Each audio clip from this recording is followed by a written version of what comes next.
And welcome back to this week's edition of Inside the Locker Room. Gabe Fadias and Johnny Walker. And Johnny, we could not have had a more timely bust. You never want to see this type of stuff happen, obviously.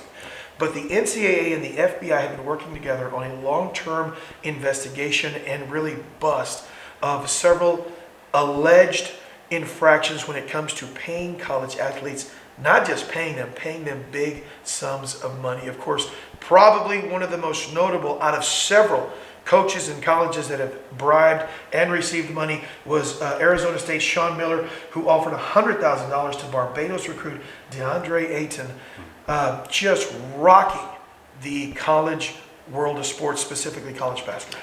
Well, we talked about this, and I've been telling you that they definitely have been playing college players, and the FBI has definitely solidified that. There's no question.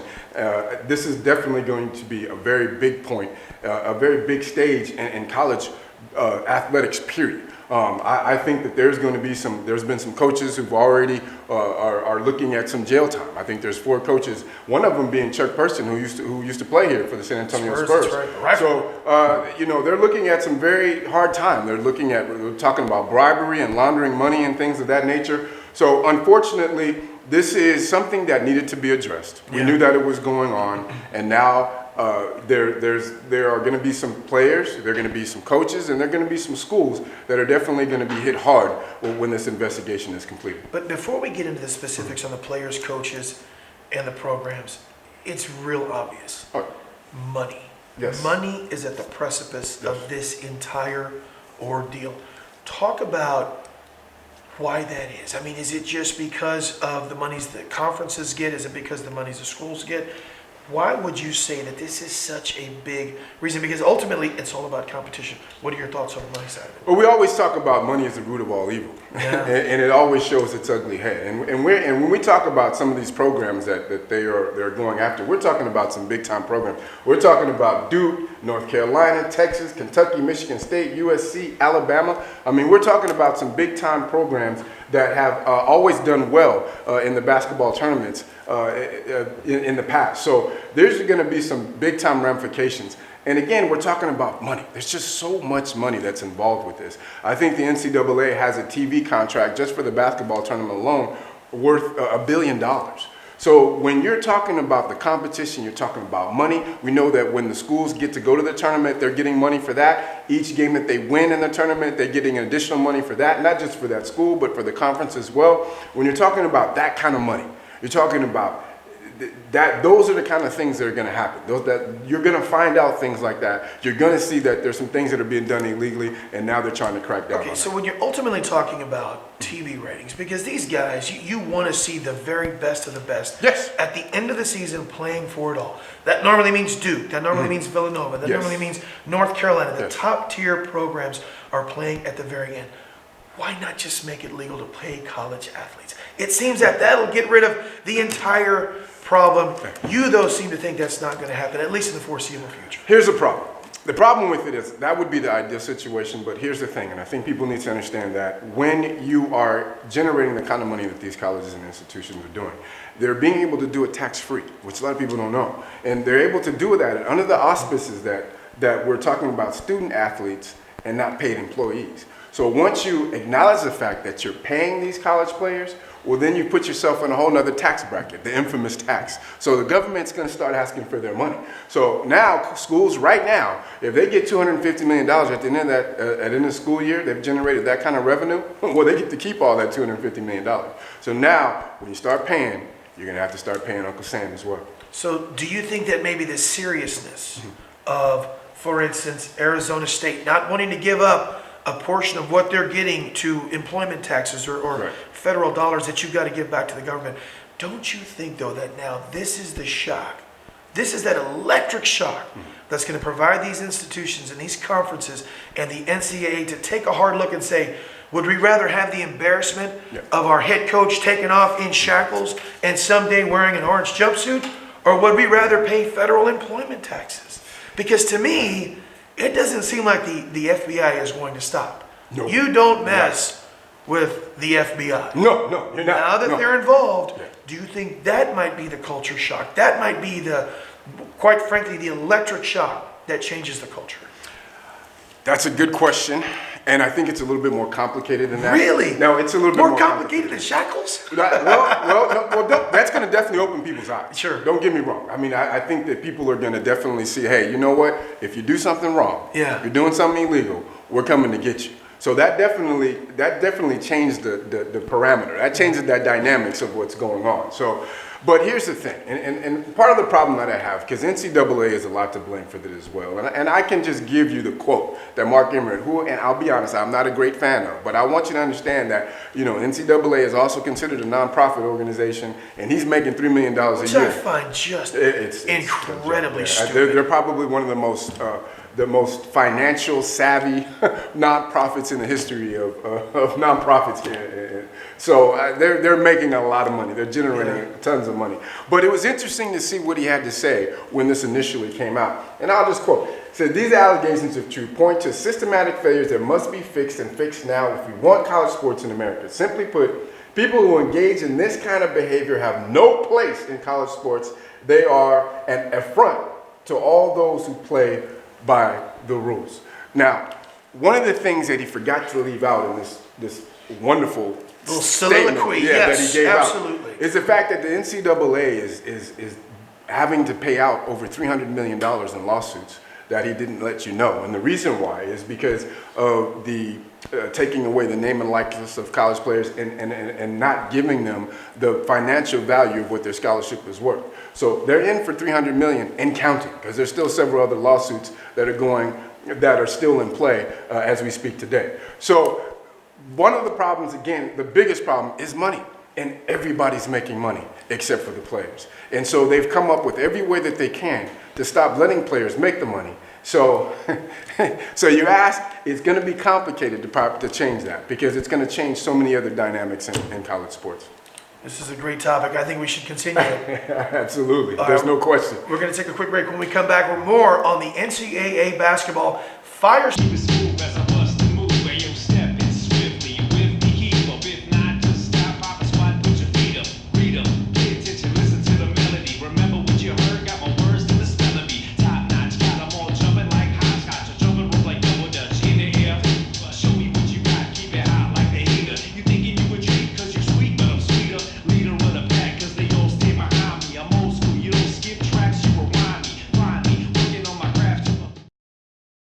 One in 6 seniors faces the threat of hunger, and millions more live in isolation. America, let's do lunch. Drop off a hot meal and say a quick hello. Volunteer for Meals on Wheels by donating your lunch break at americaletsdolunch.org. Nothing to do this week? Don't miss another event. Go to blacksinsanantonio.com for our event calendar. The home of the largest business directory in San Antonio with an African American focus. Sign up today for our weekly e-blast and text message alerts. Help us make this a better community. Connect, empower, grow.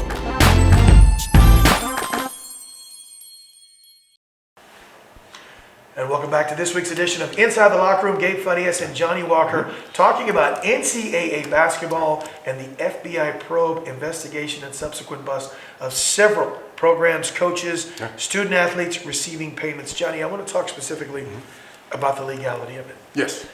There have been questions, why is the FBI involved? And you did your homework. I'm really proud of you, man. I'm not a homework guy. It's big news, man. Never been a homework guy. Huge. This is big news, Gabe. But you actually found out why it is a crime. Would you like to share that with our viewers? The FBI shared with us, and they let us know just the extent of what these 4 coaches are up against. Each coach is charged with bribery, conspiracy, solicitation of bribes, honest service fraud conspiracy, honest service fraud, conspiracy to commit wire fraud, and travel act conspiracy. And the U.S. Department of Justice says each one of them could face up to 80 years in prison if they're found guilty for these offenses. Whew, you read that so well. Are you an attorney also? No, but I can tell you, having being a part of this system and being a part of this, how things work in college and not getting paid, I've started doing my research. Lie to you. I definitely have. I didn't understand a word you just said. But I'm frightened. Yes. And I'm frightened. And there's a lot of people that are. I don't mean to bring light to it. Yeah. But these guys are in trouble. They're in a lot of trouble. These coaches are in some serious serious trouble. Yeah. What does this mean specifically? Do you think this means to the programs themselves? One thing we're definitely going to see is definitely some things are going to be cleaned up. Because what's going to happen is, I guarantee you, a couple of them are going to try to work out plea bargains. Because when you're looking at 80 years in prison, you're talking about the rest of your life. The rest of your life in prison. So you might as well call it a life sentence. So there are definitely going to be some people who are going to want to plea bargain. And they're going to, and when they do that, they're going to be letting some other people know that some of the other things that other people were doing as well. So this is definitely an investigation that's going to continue to be ongoing. It's not anything that I think is going to go away anytime soon. And there's going to be a profound effect on a lot of coaches, big time name coaches too. We're talking about Coach Pitino, who we know at Louisville. They decided to part ways because of some of the same investigation. So you're going to see some changes. They're definitely going to change. You're going to see some rule structure. I would be honest with you, with the FBI investigating the way they are, I wouldn't be surprised if you saw more government involvement in college sports. I really do. And because of some of these offenses that we're talking about, there's some serious offenses here. So I wouldn't be surprised if the government starts taking more of a role in NCAA and college sports. I want to get to that point in a moment, but I want to ask you first, where do you think this leads to as far as the hierarchical structure of these athletic departments? Do you think it's going to go up and have negative ramifications? First of all, I can't see how it wouldn't have negative ramifications on athletic staff, maybe all the way up to the athletic director, maybe all the way up. You're dealing with federal crimes to the president of the university. Do you think it reaches that far, or do you think they nip it in the bud with the programs itself? I think that there are going to be some programs where it's going to go that far. I think right now, as we see, we're already seeing programs trying to get themselves as far away from as these allegations as they possibly can. You know, they're starting to do some cover-up. They're starting to say, hey, you know, we didn't know that this was going on. We know that there are some individuals who are in some of these programs who said they didn't know what was going on, but we find out that they did know that was something that was going on. So there is going to be a profound effect. I mean, and the thing is that we don't know. We don't really know how bad of an effect it's going to have, but I can tell you it's definitely going to change some things, and I think you're seeing some of the initial stages of the changes in the dynamics and the way that we see college, especially college basketball today. And you've seen some sports that have gone through some disingenuous times, if you will, to put it nicely. Yes. Boxing, for instance. You saw Senator John McCain get involved heavily in the world of boxing to make sure things are done in a proper and legal manner. I'm guessing you're seeing kind of the same direction, where you may even have a Senate Oversight Committee that will come in and say, what can we do to fix the world of college basketball, and maybe even big time money-induced college sports? Do you see that? You talked about the government getting involved. You're going to have to. Sure. You're going to have to, and the reason you're going to have to is because this is nothing new. This has been going on forever. And the only way that it's going to change is when you start divvying out 80-year sentences, when you start giving death penalties out to programs. That's going to definitely change the perspective of where some of these colleges are going. I mean, it's not all about money. I mean, remember, this whole thing was supposed to be set up on the auspices of looking out for student athletes. Yeah. And we see that the more and more as we start breaking down and we start getting involved in it, what you're seeing is a lot of people taking advantage of a lot of kids. And a lot of people are making a lot of money out of it. So you're going to have to do some things to change that. And I think that after finding out the level and to the extent of what some of this corruption is going on, you're going to have to bring in other agencies to try to do that. I think the NCAA in the beginning, the purpose that it served and why it was all brought about to begin with, it was an advocacy for student athletes. But when the money started coming in the way that it is with television revenue, it kind of changed the whole dynamics of the I'm going to ask you a philosophical question right quick. Mm-hmm. Do you see this as a way for a university to take care of the student athletes that are making money for said university, or do you see this as a group of folks taking advantage of kids? Because here's what I see. I see kids finally getting money to help universities and entities make money. Whether you agree with me or not, do you see this as a way of taking care of kids or taking advantage of young kids? Taking advantage. Okay. I know a lot of people want to say that they're getting an athletic scholarship, which of course incorporates their education. and that's kids getting the better hand of that. But the money, just too much money. There's too much money for you to say that this is fair. It's not fair. And we see that it isn't fair because we see that we're seeing different programs that are doing everything they can to bring in college players. I mean, we talked about some of the players and some of the money. I mean, Dennis Smith, who we know plays with the Dallas Mavericks, he got over $73,500. I mean, so we're seeing people, Isaiah Whitehead, who played with Seton Hall, $37,657. I mean, the money is going. Kids are realizing, hey, this is a way for us to make money. Yeah. So whether you're going to give it to us, the college is going to give it to us, we're going to get it some kind of way. You're going to start paying for these services because we know how much money we're making. So they're going to have to make some changes, and there's going to be some changes made, and this definitely is leading us into that direction. I can see that there's going to be more control. There's going to be more agencies that are going to start looking after what's going on in college sports. It's going to have to happen. You know, Johnny, I think we can take one more segment to talk about solutions and some of the things that can be done that take care of the coaches, take care of the athletes, take care of the sports themselves. I think we got one more segment coming up. Good. All right, don't go anywhere. Our last segment coming up this week on Inside the Locker Room coming up next.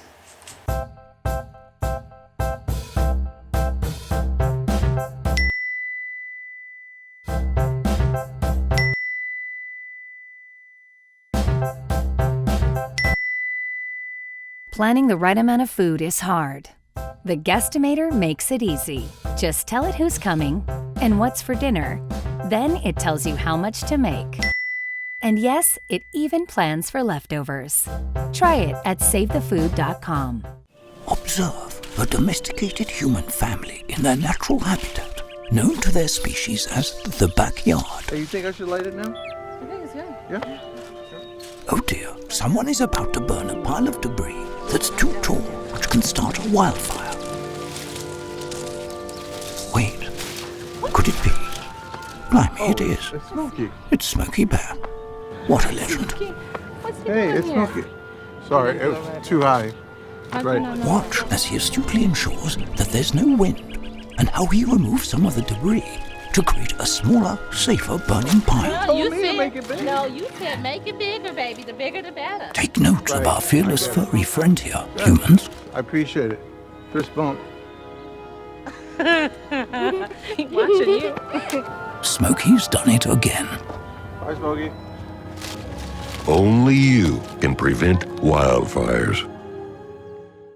All right, welcome back to our final segment of Inside the Locker Room. Gabe Fadias and Johnny Walker. And Johnny, we've got a hot topic right now. We do. That Yes, hot topic definitely. is NCAA basketball and the recent investigation, bust of several coaches offering student athletes not just sums of money, but big sums of money. Yes. Now let's talk solutions. You talked a few weeks ago what I thought was a brilliant suggestion of setting up a trust for these athletes so that when they graduate, and I'm starting to... Are you starting to feel the graduating? All right. I'm starting to become a believer. I hope that's good. I'm glad. If you really want that 88 grand that's waiting in the bank for you, get your degree. Show me that you care. I like that idea. Yeah. Do you think that is at least your top idea on trying to avoid some of the mishaps, some of the illegalities that are taking place right now? You're going to have to. And the NCAA and college sports, they have nobody else to blame but themselves because they've made it a for-profit, as much as they try to say non-profit. You know, and it's funny that you say that. They've made it for-profit. The San Antonio Food Bank is a nonprofit. Yeah, exactly. Yeah. Okay? Yeah. To think that the billions of dollars that the NCAA makes, revenue they have nonprofit status, to me, status. is laughable. But that's a whole other topic for a whole other show. Yeah. Continue, please. So, and that's what you have to accept the fact that it is for profit. Yeah. So if that's for profit, then everybody needs to get a piece of the pie, and that's only fair. So don't tell me that, well, we don't pay, college athletes, we're not going to pay them, but everybody else is going to get paid. Well, no, because, and I've always said this, if college athletes stuck together, and I know that I'm going to upset some people with what I say, if college athletes got together and said, you know what, if you don't start respecting us, start realizing that we're more a part of this than what you actually say that we are, we're not going to play. Sure. We're not going to play. And we saw an example of that when the University of Missouri, when they had some of the incidences with their president at the University of Missouri, when he refused to resign. They rose up. And the players said, you know what, we're not going to go play. If you don't resign, we're not going to play. So the next phone call they got 2 phone calls. One from ESPN that said, hey, you know what? If these players don't play in the game, you owe us $1.8 million. The next phone call was the president saying, you know what? I think I'm going to go ahead and resign. It's very simple. So it's put your money where your mouth is. So when you do that, you're going to have to allow all these things to be played into some of the decisions that we're going to have to make in the future as we go forward. And part of that is going to have to be finding out some kind of way to compensate college athletes fairly and make sure that they're getting a piece of the pie as well. So I think that's a fabulous idea. And what you're talking about is creating an equitable compensation package, if you will. Yes. Sharing the revenue with the athletes, not all of it, but a chunk of it. Percentage of it, yeah. Will that solve the problem, or will that just create the conduit to other teams and other coaches finding different ways to skirt the system? Unfortunately, there's going to always be coaches and teams that are going to try to skirt the system because there's always more money that's going to be given to the guy that's on the top of that mountain or on top of the hill. So there's always going to be, that's always going to happen. You're not going to change that. But I think that by doing it this way, you try to balance out the playing field. And you want to be fair across the board, because I think that everybody else is getting a piece and the college players are the ones who aren't. And now it's time to accept that, acknowledge that, and start allowing them to benefit more than what they've been benefiting before in the past. Okay, so we've got the idea, we've got the solution, we've got the equity, the equitable system in place. Now, do you think it's time for? And I'm not a person that's about government overreach. I never have been. But in this particular situation, it seems like you almost need government as that big brother to oversee and ensure that equity and that equitable system that you've put in place is adhered to. Would you say that government at that point needs to play the role that they need to play in overseeing this thing? I hate to say it, because you hate for that to come to this, but you're almost going to have to do it. Because there's no way that the NCAA is going to be able to monitor it the way that it needs to be monitored now. There's just no way they could do that. NCAA doesn't have the resources or the means. And to be quite frankly, I'll be honest with you, the NCAA is not going to want to do that because it cuts into their money too. Let's just be honest. I mean, we're looking at a situation where the NCAA can stand to lose. And I hate to say that because the Final Four is here in San Antonio this year. You're looking at, if you're telling me that top coaches are going to lose their job, we're already seeing some players who are not being able to play, who are being sit on the bench because we don't know what all happened. When you're talking about coming and playing the conference, the championship conference here, there's going to be teams that aren't going to be there. There are going to be big-time players that aren't going to be there. So the TV's revenue is going to change. They're going to say, hey, we want some of our money back. You don't have some of the top schools and the top players out there playing. So it's going to water down the tournament, and it's going to cost them. It's going to cost them in the long run. Johnny, our final thoughts. You wrote something interesting in our pre-production meeting. You think this could be the end of the NCAA as we see it. Please expand on that. I believe that the NCAA is no longer, they don't need the NCAA anymore. And I think that because of what we've seen that's going on, knowing that they can't monitor and control that, I think after this last contract, because the only reason why we still have the NCAA now, and trust me, the colleges are the ones who allow the NCAA to be the way it is now. When they say that we don't want to go by your rules or have you monitor or regulate what's going on in college sports, then the NCAA is not there. So after this contract ends with the Final Four or the basketball tournament, there's no need for the NCAA. They serve no purpose. They're already pretty much out of college football. The only thing that they have is the college championship, the bowl, those 4 games. And once that contract runs up, I don't see the need for an NCAA. I think they'll be going away to some other kind of entity to monitor and see what's going on in college sports. Excellent and outstanding final thought, my friend. We'll see. My final thought for this week is that there is a systemic problem in the world of college athletics. And unless something changes, unless they come up with an equitable system that is overseen by the government, we're going to continue to have the problems that we have. That's going to wrap it up this week, folks. For Johnny Walker, I'm Gabe Farias. We'll see you next episode of Inside the Locker Room. Yes.